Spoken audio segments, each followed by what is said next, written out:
Welcome to MojoPlays, and today we're ranking every Donkey Kong game.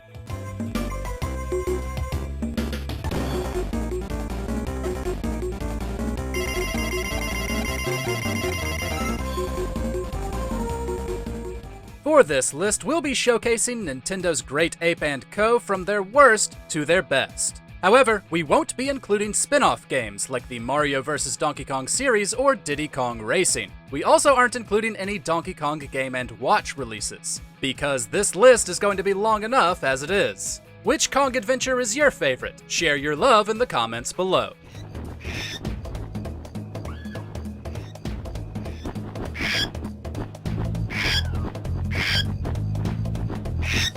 Before we begin, we publish new content all week long, so be sure to subscribe to our channel and ring the bell to get notified about our latest videos.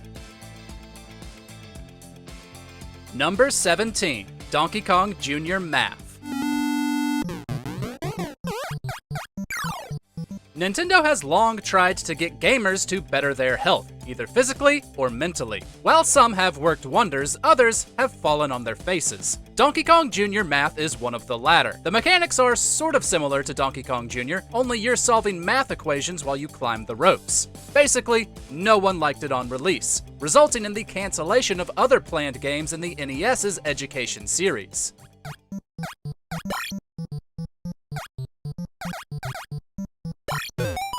The thing is, it has the education part down. It's the severe lack of fun that led to its failure. And yet, Nintendo has re-released it digitally a handful of times over the years, consistently reminding us of how unfun it is.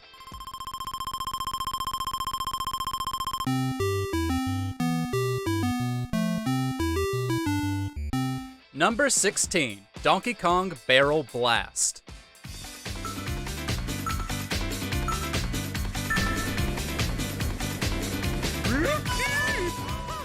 Following Diddy Kong Racing, you'd think that Nintendo would have given DK a worthwhile racing game himself. While he did eventually get one, it was anything but worthwhile. Barrel Blast was in development for the GameCube with plans to use the DK bongos. When it switched to Wii, the bongos were replaced by the system's regular controllers.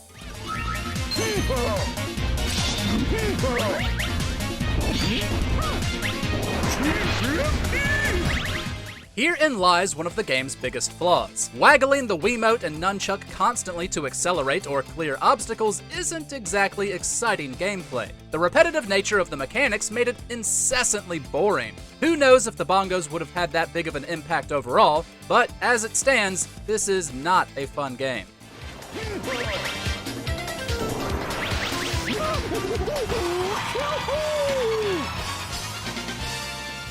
Number 15, Donkey Kong 3.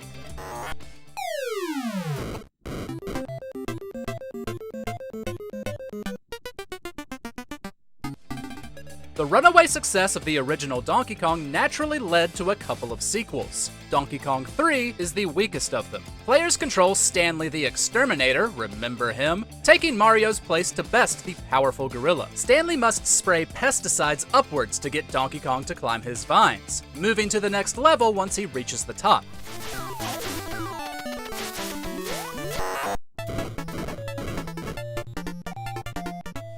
Although Kong calls on bugs to shield him and steal Stanley's flowers, Stanley's quick fire rate makes it easy to blast through most challenges. Even for an old arcade game, it's pretty repetitive. The gameplay doesn't make it that memorable, and it ended Donkey Kong's arcade career much weaker than how it started.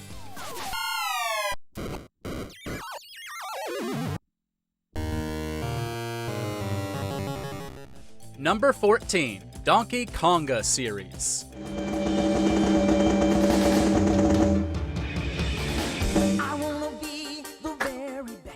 The differences between Donkey Konga and its sequel are so slight that we're placing them in the same spot. The rhythm games introduced us to the DK bongos and had us banging and slapping along to classic Nintendo songs as well as mainstream music. Or at least covers of mainstream music.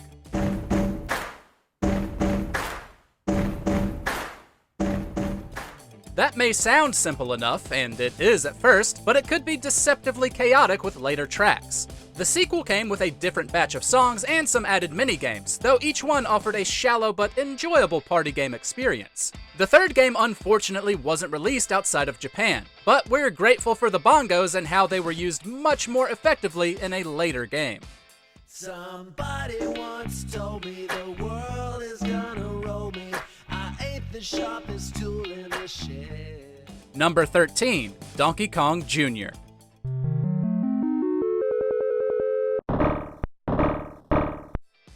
The first sequel to Donkey Kong shuffled the character roles around. With Donkey Kong imprisoned by Mario, it was up to Jr. to free him. Similar to the original game, players would scale each level to reach the top and progress to the next one. Only this time, there was more emphasis on climbing instead of jumping.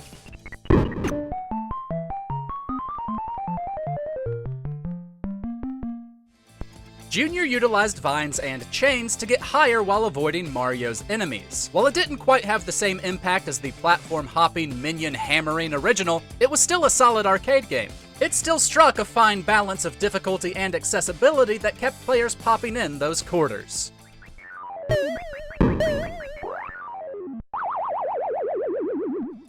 Number 12, DK King of Swing.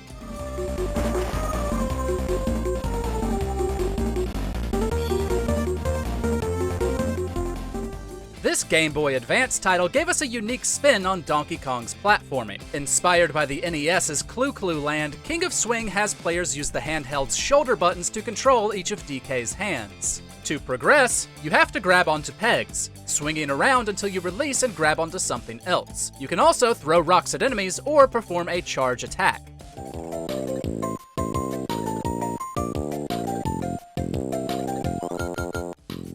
It was certainly an interesting experiment, though it didn't offer nearly the same level of challenge as past platforming entries. It could also be a little tedious due to DK's slow airborne movement speed, but it was still a decent handheld entry that made way for a sequel. Speaking of which...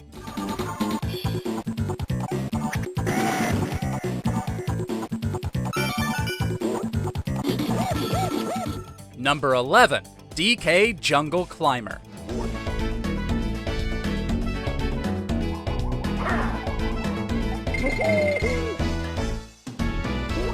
While it does play similarly to its predecessor, like in the Donkey Konga series, there are a few improvements that make Jungle Climber worth singling out. For starters, it launched on a newer platform. Not only did the DS allow for better graphics, returning to the Donkey Kong Country look, but the second screen lent itself very well to the verticality of its level design, which was naturally more varied as well.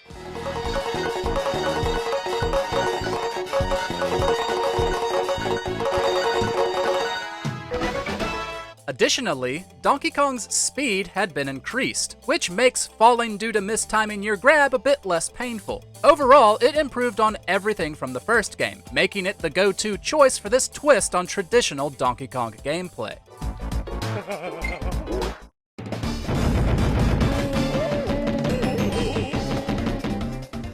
Number 10, Donkey Kong Land Series.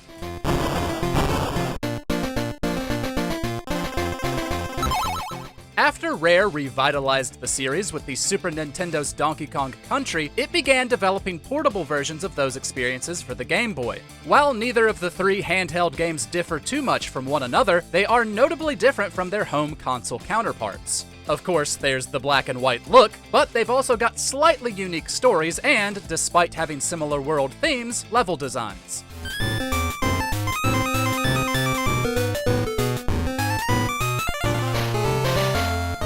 They're a scaled-down, more affordable version of what could be found on the SNES, which means they aren't as good. But make no mistake, they're still platformers from Rare, which means they're still oodles of fun and were more than worth having on the go.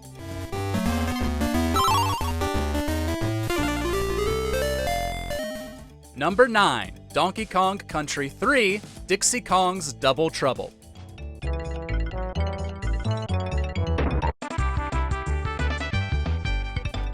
The weakest entry in a stellar trilogy is still a great game. DKC3 followed Dixie Kong and cousin Kiddy Kong as they tried to rescue Donkey and Diddy from King K. Rool. That is a very silly sounding sentence. It featured the same gameplay and digitized graphics that made its predecessors so popular. However, its improvements were too subtle to make as much of an impact, and the release of the N64 the same year probably didn't help.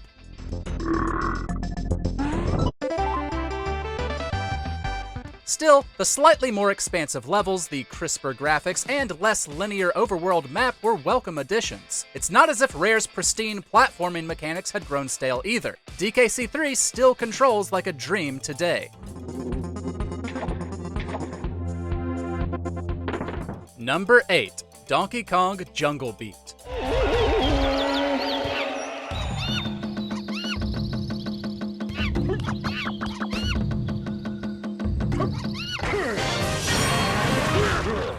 The DK bongos may have been invented for Donkey Konga, but Jungle Beat made better use of them. In the platformer, tapping each bongo made DK move, while hitting both caused him to jump, and clapping sent out a shockwave. It may have taken some getting used to, and you could use a GameCube controller if you wanted to, but perfecting the bongo controls to pull off combos and earn bucket loads of points was immensely satisfying.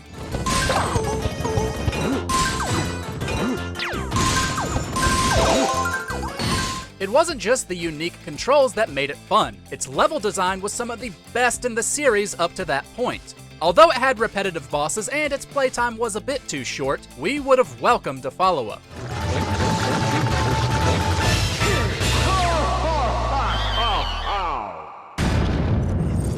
Number 7. Donkey Kong 64.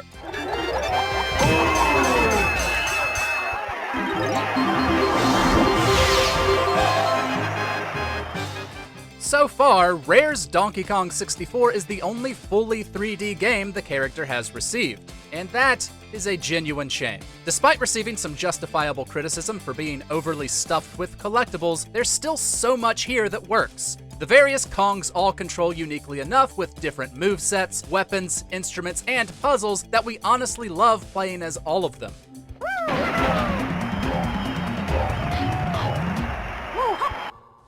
Its levels were stunning at the time, from the expansive hub of DK Isles to the heavily fortified creepy castle. And its music is top-tier Rare. Yes, the backtracking is definitely a bit much, but at least the game is never dull to play. Oh, banana.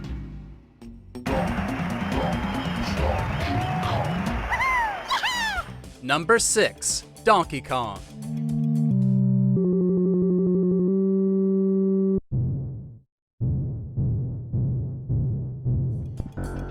The one that started it all. Not just the Donkey Kong series, but Nintendo's legacy as a games company. Released in 1981, this pioneer of platforming took the world by storm and set Nintendo up for later successes. It is a vital release in video game history, marking the debut of both Donkey Kong and Mario.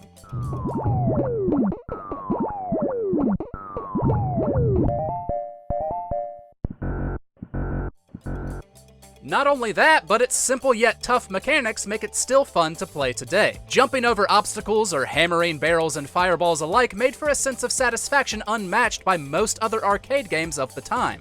And its parade of ports to other platforms spread the love, ensuring that Nintendo would be here to stay for a long, long time.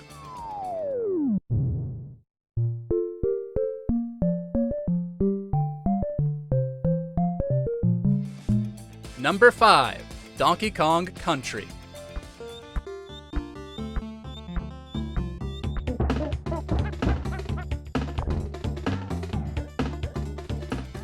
Like we said, Rare revitalized the Donkey Kong IP for many with its Super Nintendo outings. The first Donkey Kong Country was a monumental hit that would go on to influence the series for literal decades to come. The pre-rendered graphics, which have admittedly aged a bit better with its sequels, gave it a style unlike any other game.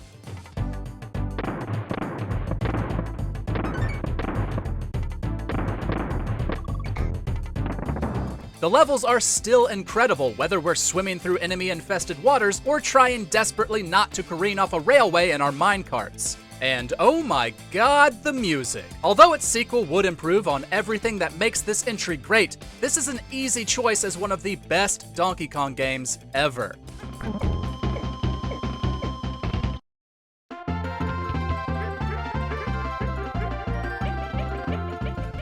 Number 4. Donkey Kong.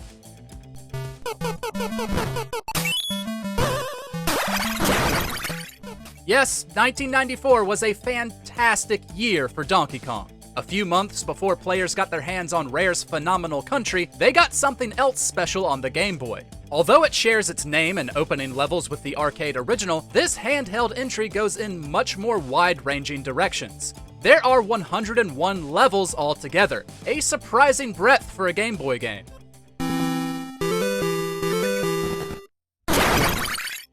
The gameplay was also pretty varied. Mario can use the pickup mechanic on enemies and items from Super Mario Bros. 2, as well as a super jump similar to what would be seen in his future adventures. It was such a nice surprise for it to not simply be a port of the arcade game, and a very entertaining surprise at that.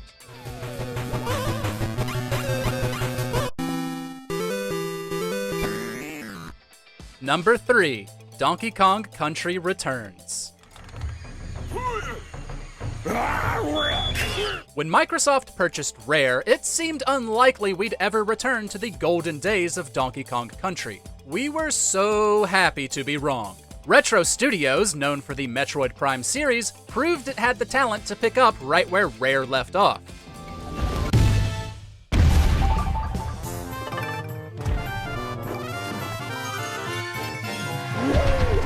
The music was infectiously catchy, the level designs were lush and inventive, and the game itself was bonkers hard. Seriously, the minecart and rocket barrel levels are exceptionally challenging. It was such a pleasure to return to these roots, a beautiful extension of what came before it. And the motion controls were understated enough to make returns still enjoyable today.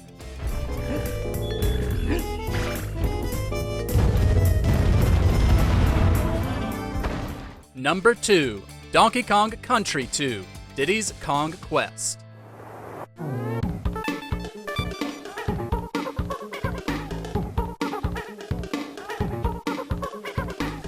Now this is how you craft an extraordinary sequel. Everything that the first DKC did, Diddy's Kong Quest did better, and then some. With Donkey Kong captured, we took the former sidekick on his own adventure. The visuals were cleaner, the soundtrack is one of the best any platformer has ever received, and the levels were more expansive and bursting with color.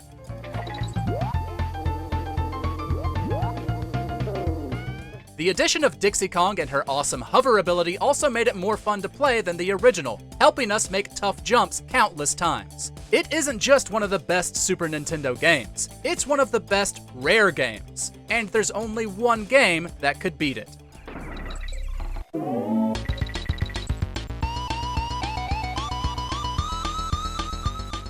Number 1. Donkey Kong Country Tropical Freeze.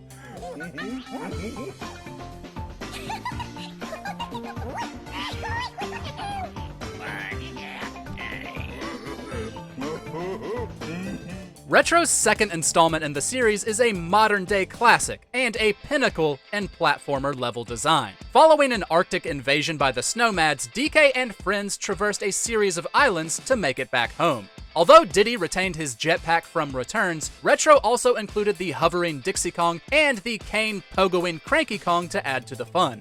Never before has a Donkey Kong game been this gorgeous, as it's so far the only one made for an HD console.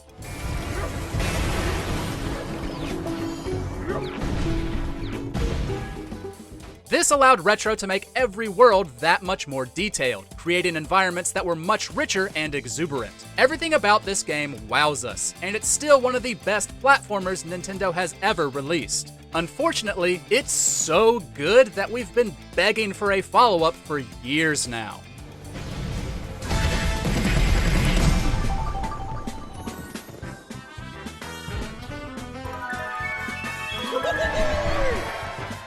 Do you agree with our picks? Check out this other recent clip from MojoPlays, and be sure to subscribe and ring the bell to be notified about our latest videos.